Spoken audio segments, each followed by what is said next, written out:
제가 교회 사역을 하기 전에는 새벽에 청소를 하는 일을 했습니다. 새벽마다 프랜차이저 음식점 많게는 4군데, 적게는 2군데 이렇게 왔다 갔다 하면서 새벽에 그 주방을 깨끗하게 청소하는 일을 해왔었는데요. 그 일이 사실 굉장히 어렵습니다. 온몸에 땀이 뻘뻘 나고 생각보다 주방이 많이 더러워요. 그것을 다 정리하고 아침에 멀쩡하게 만들어야 되기 때문에 그것을 한 군데만 하는 게 아니라 여러 군데를 하기 때문에 굉장히 바쁘면서도 꼼꼼하게 일을 처리해야 하죠. 만약에 제가 그 일을 하는 데 있어서 제가 그 일을 하고 나서 그 음식점의 주인이 그 주방을 봤을 때 전보다 오히려 더 더러워졌다, 뭔가 이전과 배치가 달라졌다 하는 여러 가지 현상들을 본다면 저는 그 일을 계속할 수 없을 것입니다. 사람이 어떤 일을 위해서 자기의 관리하던 그 자리를 대신 맡겨서 그 일을 하게 하는 업체를 선정하죠. 그런데 그 일이 잘 이루어지지 않는다면 그 업체를 해고하고 다른 데를 찾아보지 않겠습니까? 하나님께서도 그렇습니다. 하나님께서도 우리를 업체로 삼으셔서 하나님의 일 가운데 동참하게 하셨습니다. 하나님께서 이 땅을 창조하시고 사람을 만드시죠. 그들에게 하나님의 권한을, 하나님을 대신해서 이 세상을 관리할 수 있는 책임 있는 일을 맡기셨죠. 그래서 사람들은 하나님의 업체라고 할 수 있을 것입니다. 그래서 그 업체로서 그 일들을 잘 감당해야 하는 법이죠. 그래서 우리는 대리 통치자라고 불립니다. 우리 마음대로 이 세상을 운영하는 것이 아니라 대리죠. 대리할 뿐입니다. 진정한 통치자 되시는 하나님을 대리해서 이 세상을 운영해 나가는 역할을 맡은 사람이란 거죠. 만약에 주인 되시는 하나님 뜻에 맞지 않는 통치라면은 우리는 언제든지 해고당할 수 있을 것입니다. 오늘 본문을 보시면 가나안 땅을 관리하고 운영해 나가던 이 대리 통치자가 해고당하는 모습을 보여주고 있죠. 하나님께서 이전의 대리 통치자를 폐하면서 새로운 대리 통치자를 세우시는 모습을 오늘 본문에서 확인해 봅니다. 이들은 왜 이렇게 해고당하게 되었는가? 24절 말씀 보실까요? 새로운 대리자를 하나님께서 세우시면서 이렇게 말씀하시죠. 너희는 이 모든 일로 스스로 더럽히지 말라. 내가 너희 앞에서 쫓아내는 족속들이 이 모든 일로 말미암아 더러워졌고, 그 전에 있었던 족속들이 쫓겨나는데요, 근데 이들이 이 모든 일로 더러워졌다. 이 모든 일이란 우리가 앞서 살펴보았던 성적인 죄를 주로 다루고 있는 그런 가나안 땅의 가증한 풍속들을 말합니다. 이런 일들 때문에 그들은 더러워졌다. 그래서 쫓아내는 것이다 말씀하시죠. 뿐만 아니라 그들이 더럽기 때문에 어떤 일이 발생합니까? 27절 말씀 볼까요? 너희가 전에 있던 그 땅 주민이 이 모든 가증한 일을 행하였고 그 땅도 더러워졌느니라. 관리하는 자들이 더러워지니까 그들의 손이 닿는 그 모든 곳들이 다 더러워질 수밖에 없는 것입니다. 그래서 이들은요, 25절의 표현에 의하면 그 땅도 더러워졌으므로 내가 그 악으로 말미암아 벌하고, 그들을 벌하시는 하나님의 모습을 보여줍니다. 여기서 벌한다는 것은 감독한다, 시찰한다는 의미가 있는데 하나님께서 지켜보시면서 그 일에 대해서 일일이 평가하시는 것이죠.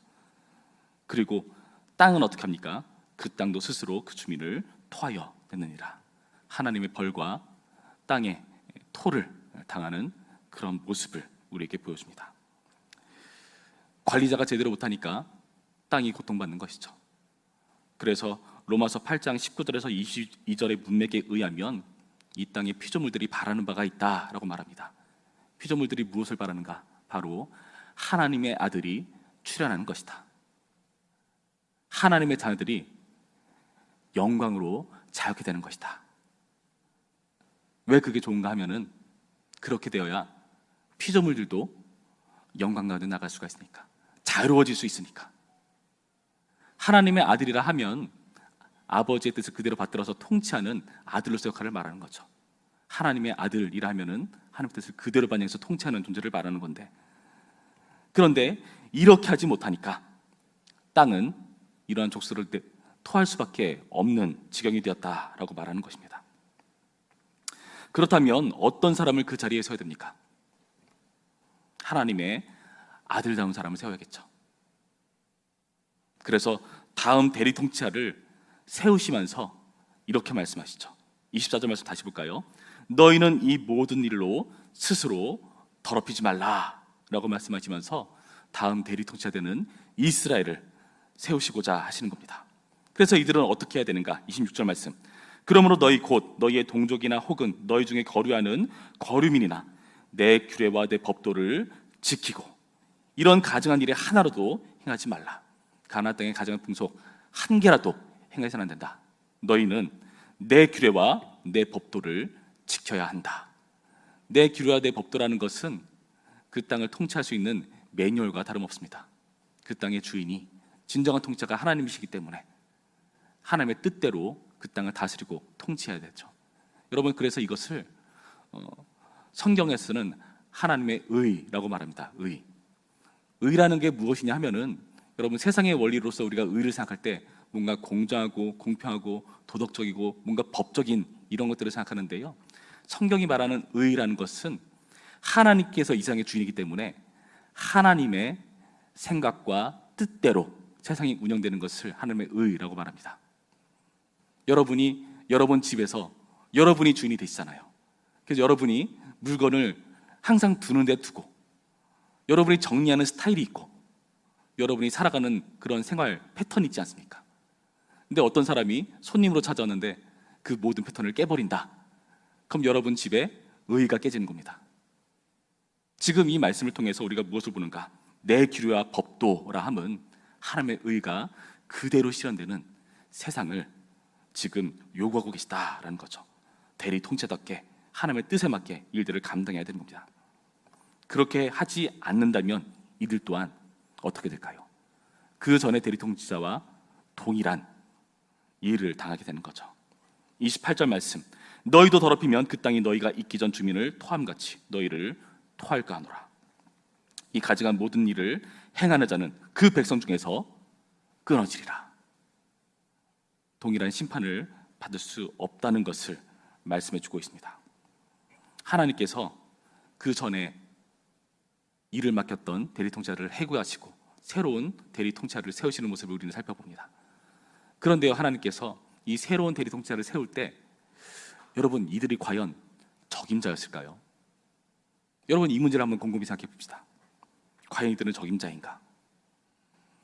여러분, 우리의 모습을 볼까요? 하나님께서 우리에게 일을 맡기실 때 여러분 마음 가운데 어떤 생각이 드십니까? 내가 정말 이 일에 적임자가 맞나 하는 의심 한 번도 들지 않으셨습니까? 하나님께서 이상하게도 적임자답지 못한 사람을 세우실 때가 있습니다. 오늘 본문은 다음 대리 통치자로 세워지는 이 존재들을 어떻게 묘사하고 있죠? 3절 말씀 볼까요? 그러므로 너희는 내 명령을 지키고 너희가 들어가기 전에 행하던 가증한 풍속을 하나로 따름으로 스스로 더럽히지 말라. 지금 새롭게 대리 통치자로 세워지는 이들 또한 들어가기 전에 행하던 가증한 풍속이 있었다고 말하죠.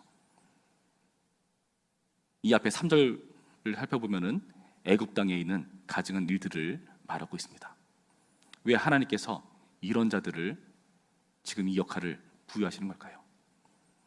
여러분, 한번 피조물 입장에서 생각해 볼까요? 피조물은 얼마나 답답할까요? 우리를 괴롭혔던 그런 관리자들을 해고했는데, 그래서 이제 좀 괜찮은 사람들이 오나 보다, 우리를 잘 다스리고 통치해줄 사람이 오나 보다 하고 지켜봤는데 동일한 가증한 일을 행했던 사람들이 부임해 옵니다. 여러분, 피조물들은 어떤 기분일까요? 답답하지 않을까요?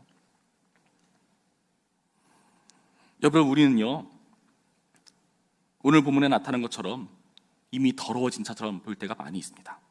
이 세상을 보면 정말 적임자가 맞나 의심되는 순간들이 많이 있습니다. 세상에 오염된 환경을 볼 때, 어떻게 손쓸 수가 없는 경제적인 타락을 볼 때, 절대로 하나 될 수 없을 것 같은 정치를 볼 때 등등, 과연 우리가 이 세상을 제대로 통치할 수 있는 자격이나 있는가 싶을 때가 많지 않습니까? 그렇게 크게 볼 것도 아니고 우리 스스로를 보시기 바랍니다. 여러분 다 어디선가 여러분은 일을 맡고 그 일을 행하고 계십니다. 그러나 생각해 보시기 바랍니다. 내가 일에 적임자 같을 때가 사실 얼마나 되는가? 나 말고 다른 사람은 더 잘하지 않을까? 나 말고 다른 사람이 나의 자녀들을 돌본다면 더 잘 돌보지 않을까? 나 말고 다른 사람이 주방을 맡는다면, 주차 봉사를 한다면 더 잘할 것 같은데, 다른 사람이 교사를 하면 더 잘할 것 같은데 싶은 순간 엄청나게 많지 않습니까? 근데 하나님께서 왜 그런 우리들을 일을 맡기시고 세우시는 걸까요? 3절 뒷부분에 뭐라 되어 있죠? 나는 너희의 하나님 여호와이니라. 여러분, 이 말씀이 힌트입니다. 하나님께서 우리의 여호와 되신다 말씀하시죠. 여호와는요, 우리를 책임지시는 존재입니다. 여호와란 이름은요, 다른 신들에게 붙이지 않습니다. 이 여호와란 이름은 아브라함과 이삭과 야곱의 하나님과 약속을 행하셨고 그 약속을 신실하게 행하셨던 하나님에게 부여하는 이름입니다. 그래서요, 우리가 실수하고 넘어질 때마다 하나님께서 그냥 내치시는 게 아니라 기회를 주시고 다시 세우시고, 물론 우리를 혼내시기도 하시고 때로는 치시기도 하시지만 그러나 우리를 내치지는 않으시는 하나님이죠. 하나님께서 다윗과 언약을 맺으실 때 다윗의 자손에게는 어떻게 말씀하시는가? 사울 때처럼 그렇게 내치지 않겠다. 나는 너의 아버지, 그는 나의 아들이 될 것이다 라고 말씀하시면서 그 뒤에 이런 말씀이 있어요. 사람 막대기와 인생 채찍으로 그렇게 다스리겠다. 무슨 말이죠? 내가 때려서라도 너 나의 아들답게 만들겠다. 나의 일을 행할 만한 존재가 되게 만들겠다. 여러분, 그래서 우리가 고단한 겁니다. 그런데요, 그게 좋은 거예요. 우리가 고단할수록 우리는 잘하는 겁니다. 배우는 거죠. 적임자에 더 적합해지도록 성장하는 겁니다. 여러분, 이 일을 위해서 하나님께서 우리에게 찾아오시고 아들을 보내시기까지, 아들을 죽이시기까지 우리를 위해서 열정을 베푸셨습니다. 그렇다면 그 열정이 사그라질 리가 없겠죠. 하나님의 우리에 대한 그 책임이 절대로 끝나지 않을 것입니다. 그렇다면 그 하나님의 책임 있는 사랑을 생각할 때에 우리는 용기를 낼 수 있습니다. 하나님께서 나를 포기하지 않으셨는데 내가 나를 포기할 수 없다. 내가 아무리 못나고 아무리 적임자지 못해도 주님 그래도 나를 믿어주시고 나를 이 자리에 이 일을 맡기셨다. 그렇다면 여러분, 우리가 바로 하나님의 아들, 자들입니다. 그리고 우리가 그 하나님을 알아가기 시작할 때에 하나님의 아들다워질 것이고 하나님의 자녀답게 영광스러워질 것이고 그 모습을 통해서 피조물들은 다시금 회복되기 시작할 것입니다. 여러분, 완벽한 적임자를 찾으려 한다면 과연 누가 이 땅에 머물 수 있겠습니까? 아무도 이 땅에 발을 들일 수 없을 것입니다. 그러나 우리는 주님의 은혜로 이 자리에 있고 여러분이 속해 있는 그 자리에 있습니다. 그 자리에서 그 역할들을 감당하시기 바랍니다. 우리를 통해서 온 세상이 하나님의 통치를 받는 그런 일들이 이루어지기를 주님의 이름으로 축원합니다.